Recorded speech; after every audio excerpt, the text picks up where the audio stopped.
Hello and welcome. This is Jina Kim, your host for the GEOVISTA. South Korea is currently writing a significant chapter in its modern history. For the first time in 45 years, martial law has been declared, placing the president under impeachment trial. Today on the GEOVISTA, we'll examine the state of South Korean democracy through the 2024 martial law turmoil and analyze the remaining impeachment trial procedures.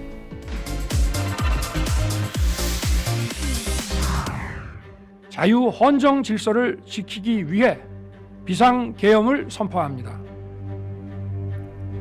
At 10:23 p.m. on December 3rd, 2024, President Yoon Suk-yeol declared martial law. It was the first martial law declaration in 45 years, shocking not only the country, but the world. However, what truly astonished the global community even more was the rapid and decisive response from citizens and the political sphere. Moments after the martial law declaration, citizens and lawmakers rushed to the National Assembly. While demonstrators passionately opposed the imposition of martial law, lawmakers acted with urgency, passing a resolution demanding its immediate repeal. Remarkably, the martial law was rescinded within just 6 hours. This extraordinary turn of events drew international acclaim, highlighting the resilience and active civic engagement that underpins South Korean democracy. The U.S. State Department also commended South Korea's prompt and democratic response. I think Korea is one of the most powerful stories in the world about the emergence of democracy and democratic resilience. And we'll continue to look to Korea to set that example.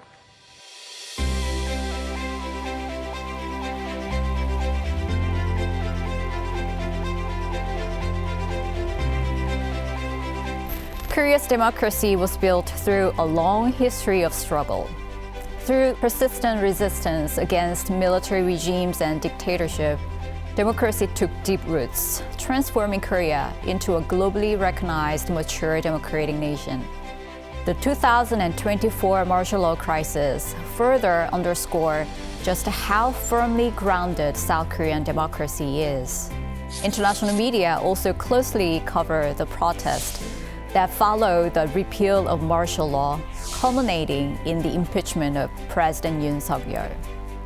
Holding LED light sticks instead of candles and singing K-pop songs instead of traditional protest anthems, citizens joined the rallies, creating a unique scene.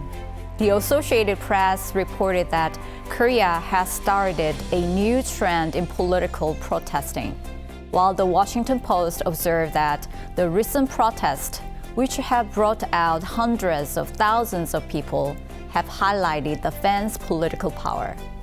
Several reports even highlighted the unique culture of these rallies, including the distribution of free hot packs and coffee to rally participants. December 14, 2024, citizens filled the streets calling for democracy, even until the National Assembly passed the impeachment bill against President Yoon Suk-yeol. Their voices prove that South Korea continues to walk firmly on the path of democracy.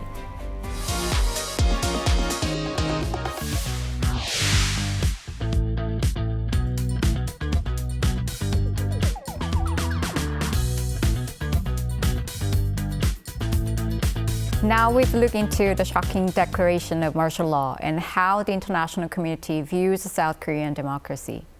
Let's delve deeper into the topic with our experts. We are joined by Professor David Tizzard from Seoul Women's University. Professor, welcome to the studio. Thank you very much for having me. It's wonderful to be here and it's great to see you.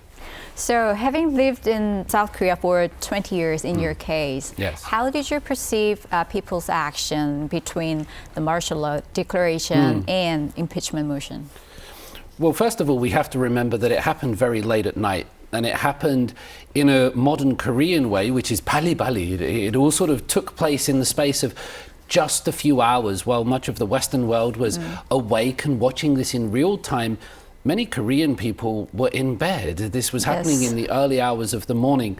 However, what happened is that we saw Korean people take immediately to the streets, despite the cold weather, despite the hardships, and despite the confusion and the unbelievable actions that were taking place. Korean people were quick to be present. They were quick to be physically visible in the city of Seoul. Not just Seoul, I should say. People were taking to the streets in other parts of the country as well. I completely expected this because really? Korean people do protest. They do take to the streets. I'm sure you're well aware of this, but trying to move around downtown sometimes between Gwanghwamun by Seoul Station or Yeouido, my international students from, let's say, from China, from Singapore, they often look at me and say, Professor, do Korean people always protest like this? And I have to say, yes, they do. It's almost sort of become a national pastime as much as hiking has or going to a baseball game. So the reaction did not surprise me. The president's decision very much surprised me. I don't think anybody expected that. But the fact that Korean people were so quick to act, the fact that what they chose to do was non-violent protest and measurement in numbers, I think that's very much in keeping with what we would expect from modern South Korea. So compared to other countries with long-standing democratic history, South Korea's democracy is relatively young, right? But what we have seen recently was very peaceful demonstration and protest, as you mentioned already. So what factors actually contributed to the evolution of South Korea's democracy? That's a really good question because South Korea used to be a far more violent society. People that have been here far longer than me would say that they would open windows and smell the tear gas and they would know which way the wind was blowing and where the protests were that day. There's jokes about people being taken to Namsan, and while there were very tragic and serious consequences, and we have sort of political martyrs such as Lee Han-yeol, Park Jong-chol, and these people that have stood and given their lives for Korean democracy. So we should not forget those that have given their lives, those that have sacrificed for it to be where it is today.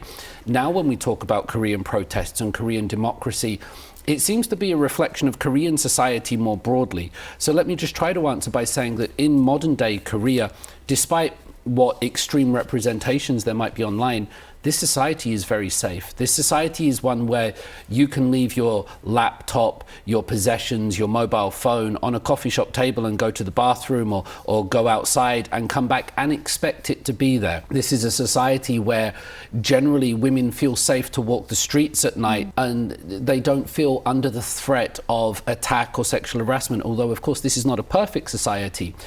Children can play in the streets. Convenience stores are left unmanned because we don't expect things to be stolen.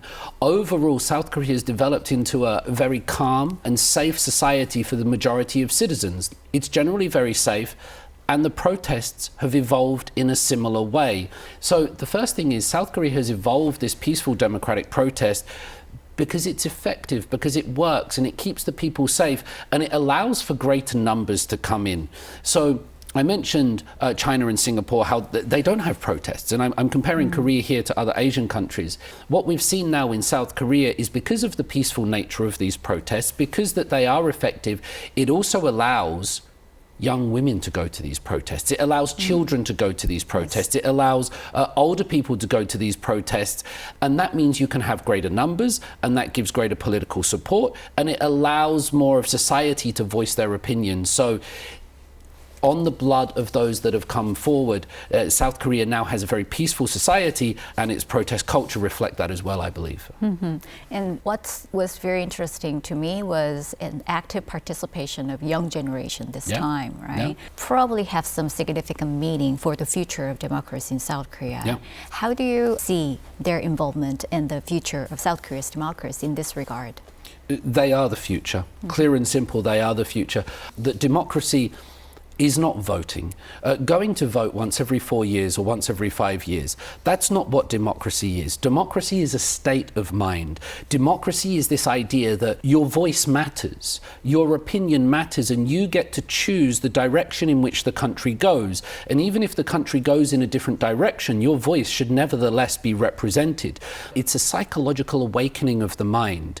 And this has taken a long time for South Korea. I mean, the country was established in 1948. But for the longest time, people would not challenge authority.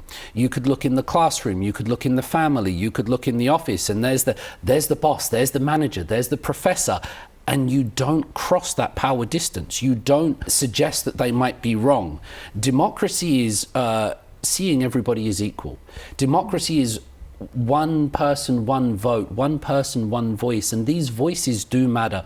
And it's taken sort of decades for this to happen. It gets its democracy in 88, but now young people are realizing my voice does matter.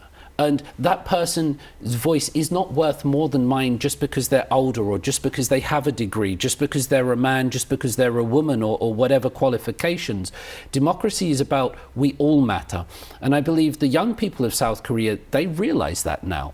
We sometimes lament South Korea for not being where it is in, let's say, Canada or France or Sweden or Norway. We love to compare South Korea to these countries in terms of its development or democracy.